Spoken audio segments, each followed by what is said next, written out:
আসসালামু আলাইকুম my lovely viewers, আশা করি সবাই ভালো আছেন। গালিবাস সুইট ড্রিম চ্যানেল থেকে সবাইকে সুস্বাগত। আমি আজকে 4 পাউন্ডের একটা অরেঞ্জ কেক নিয়ে আসলাম। আমি এটার ডেকোরেশন আপনাদের সামনে তুলে ধরব। এই কেকটা করার সময় আমার কেকটা নষ্ট হয়ে গিয়েছিল। আমি যখন ফাইনালি এটা কমপ্লিট করেছিলাম তখন ক্যামেরা পড়ে আমার কেকটা নষ্ট হয়ে গিয়েছিল। সেটাকে আমি আবার রিকভার করেছি, সেটাই আপনাদের সামনে তুলে ধরলাম। প্রথমে আমি তৈরি করার সময় বোর্ডে অল্প একটু ক্রিম লাগিয়ে নিয়েছি, যেন আমার কেকটা নড়ে চড়ে না যায় বোর্ড থেকে। এইটা নিয়ম। আপনি প্রথমেই কেকের নিচে একটু ক্রিম লাগিয়ে নেবেন, যেন কেকটা সেট হয়ে বসে থাকে। যেহেতু কেকটা অনেক বড়, আমি খুব সাবধানে প্রথম লেয়ারটা নিয়ে আসলাম, এনে বোর্ডে বসিয়ে দিলাম। এখন সুগার সিরাপ দিয়ে দিব। এখানে আমি অরেঞ্জ পিলিং ব্যবহার করেছি। আমার হ্যান্ডমেড পিলিং পাই দিয়ে সুগার সিরাপ করে নিয়েছি, তবে আমি এখানে পানি ব্যবহার করিনি। আমি অরেঞ্জের জুসের মধ্যে চিনি দিয়ে আমি সিরাপটা তৈরি করে নিয়েছি। আপনারাও সেভাবেই করে নেবেন। আপনারা যদি ফ্রেশ অরেঞ্জ জুস না পান তাহলে মাল্টাটাও ইউজ করতে পারেন। ফ্রেশ মাল্টার জুসটা নিয়েও চিনির শিরা বানিয়ে নিতে পারেন। এছাড়াও আপনারা অরেঞ্জ এসেন্স দিয়েও পানির মধ্যে চিনি গুলিয়ে সুগার সিরাপটা বানিয়ে নিতে পারেন। তবে ফ্রেশ জুসটা দিলে স্বাদটা অনেক অনেক মজা হয়। সুগার সিরাপটা দেওয়ার পর আমি বিট করে রাখা হুইপ ক্রিম উপরে দিয়ে দিচ্ছি। এটা হচ্ছে কেকের প্রথম বেজ। আপনারা যদি না পারেন তাহলে একটা পাইপিং ব্যাগে ক্রিম ঢুকিয়ে সেটা দিয়ে লাগিয়ে নেবেন।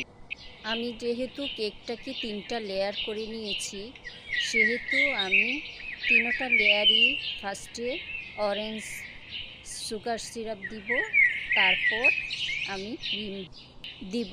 এভাবেই আমি প্রতিটা লেয়ার করে নেব এবং ফার্স্টে কাম কোট করে আমি 1 ঘন্টা ফ্রিজে রাখব। আমি ফ্রিজ থেকে বের করে তারপর ডেকোরেশন করব। প্রিয় ভিউয়ার্সরা, যারা আমার ভিডিও দেখছেন এবং নতুন আমার চ্যানেলে আসছেন, তাদের কাছে অনুরোধ রইল সবাই আমাকে প্রথমে সাবস্ক্রাইব করুন এবং বেল বাটনটি চাপ দিয়ে সম্পূর্ণ ভিডিওটি দেখুন। ফ্যামিলি অ্যান্ড ফ্রেন্ডসদের সাথে সম্পূর্ণ ভিডিওটি শেয়ার করুন। কমেন্টস করুন। আপনাদের কমেন্টস আমার পড়তে খুবই ভালো লাগে। আমি খুব আগ্রহ সহকারে আপনাদের কমেন্টস পড়ি। আমি খুব যত্ন নিয়ে আপনাদের কমেন্টসগুলো দেখি। তাই অবশ্যই কমেন্টস করুন, লাইক শেয়ার করতে ভুলবেন না। আমি প্রতিবারই ক্রিমের উপরে অরেঞ্জ পিলিং পাই দিয়ে নিচ্ছি। এতে করে এই অরেঞ্জ কেকের স্বাদটা দ্বিগুণ 4 গুণ বেড়ে যাবে। প্রিয় বন্ধুরা, অবশ্যই একটা লেয়ার বসানোর পর, ক্রিম লাগানোর পর দ্বিতীয় লেয়ারটা যখন বসাবেন, খুব সাবধানে সমান্তরাল রেখে দ্বিতীয় লেয়ারটা একটার উপর আরেকটা বসাবেন। একটার উপর আরেকটা যদি আপনি সমান করে না বসান তাহলে কেকটা ঠিকমতো মেক করা যাবে না এবং দেখতে বাঁকাতেরা দেখা যাবে। সৌন্দর্যের জন্য, সমান সুন্দর দেখানোর জন্য অবশ্যই খুব সাবধানে কেকটাকে একটার উপর আরেকটা সমান করে বসাবেন। আপনারা অরেঞ্জ ফিলিং পাই যদি ঘরে বানাতে চান তাহলে সেটার ভিডিও আমার চ্যানেলে দেওয়া আছে, আপনারা দেখে নিতে পারেন। খুব সহজেই অরেঞ্জ ফিলিং পাই আপনারা ঘরেই তৈরি করে নিতে পারেন। যারা আমাকে ভালোবাসেন, আমার ভিডিও দেখতে ভালোবাসেন, তারা অবশ্যই সম্পূর্ণ ভিডিওটি দেখবেন। আর যারা আমার ভিডিও দেখতে ভালো লাগে না, তারপরে অনুরোধ রইল সম্পূর্ণ ভিডিওটি দেখবেন। দেখতে দেখতে একদিন না একদিন ভালো লাগা ভালোবাসা হয়ে যাবে ইনশাল্লাহ। আমার কাছে যদি কারো কোনো রেসিপির আবদার থাকে তাহলে অবশ্যই আমাকে কমেন্টস করে জানান। আমি ঠিক সেরকম করার চেষ্টা করব এবং ভালো প্রেজেন্টেশন দেওয়ার চেষ্টা করব, যেন আপনাদের সেই ভিডিও দেখতে ভালো লাগে। আমি অনেক কষ্ট করে ভিডিও করি, একই হাতে ক্যামেরা আর রেসিপি দুটোই চালাই। তাই প্লিজ সবাই আমাকে একটু সাপোর্ট করে যান। সবাই সাবস্ক্রাইব করে, লাইক, শেয়ার, কমেন্টস করে আমার চ্যানেলটাকে সামনে যাওয়ার অনুপ্রেরণা দিবেন আশা করি। আমি ক্রিমের উপরে অরেঞ্জ ফিলিং পাই দিয়ে দিলাম। যারা আমার চ্যানেলে নতুন এবং আমার সম্পূর্ণ ভিডিওটি দেখেছেন তাদের সবাইকে আন্তরিক ধন্যবাদ। আর যারা আমার পুরনো বন্ধু তাদের প্রতি তো ধন্যবাদ ও ভালোবাসা রইলই।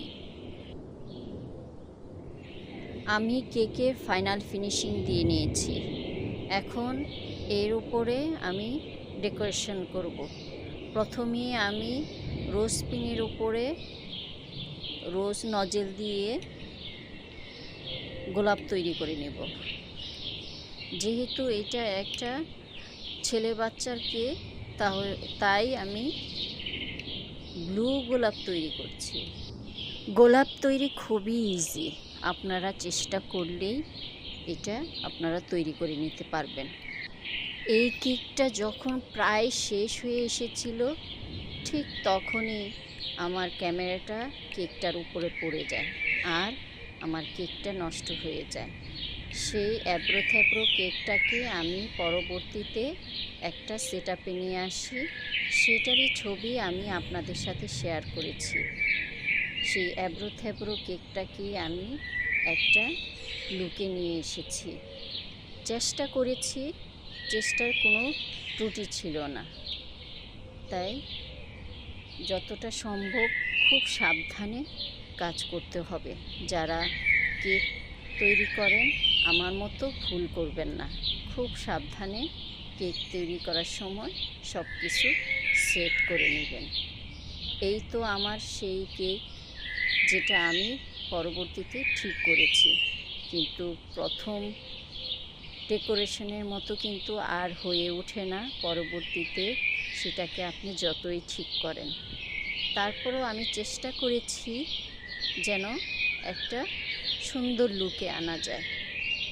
বন্ধুরা আপনারা বলবেন আমার এটা কেমন হয়েছে। যদিও একটা নষ্ট কেককে আমি সুন্দর একটা লুক দেওয়ার চেষ্টা করেছি। আশা করি আপনারা আমাকে কমেন্টস করে জানাবেন এবং আমার পাশে থেকে আমাকে সাপোর্ট করবেন, আমি যেন সামনে এগিয়ে যেতে পারি এবং নিত্য নতুন রেসিপি আপনাদের সামনে উপস্থিত করতে পারি। রান্নাটা আমার খুব শখের একটা ব্যাপার, বেকিংটা আমার খুব প্রিয় শখের একটা ব্যাপার। তাই আমি যথাসাধ্য চেষ্টা করি ভালো ভালো রেসিপি আপনাদের সামনে উপস্থাপন করার। আপনারা যদি আমাকে একটু সাপোর্ট করেন তাহলে আমি আরও উদ্যম নিয়ে কাজে মনোযোগী হব এবং আপনাদের সামনে ভালো ভালো রেসিপি নিয়ে আসব।